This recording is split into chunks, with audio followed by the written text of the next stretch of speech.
নমস্কার বন্ধুরা, আমাদের চ্যানেলে আপনাদেরকে স্বাগত জানাই।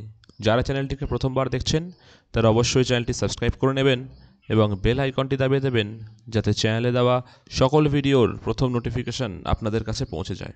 তো আমরা গতকালকে একটা ভিডিও দিয়েছিলাম, একটা খবর ছিল যে সরকারি ফেডারেশন থেকে বলা হয়েছিল যে কোর্টে মামলাটি উঠতে চলেছে, ডিএ মামলাটি, তার অর্ডারের জন্য।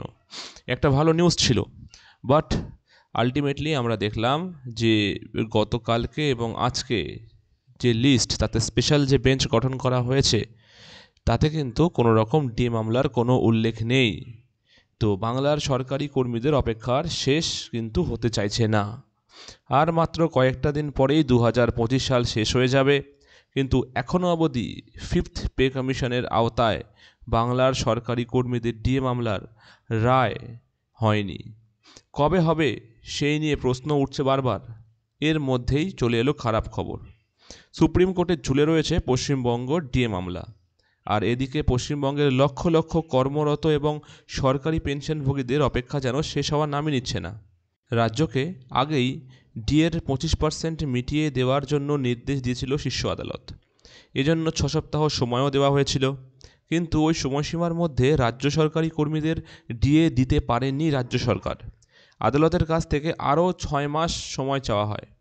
12ই নভেম্বর এবং 13ই নভেম্বর মাননীয় সঞ্জয় কারোল এবং পিকে মিশ্রের বেঞ্চ থাকলেও ডিএ মামলার সাপ্লিমেন্টারি কজ লিস্টে কোনো রকম রায় ঘোষণার বার্তা ছিল না।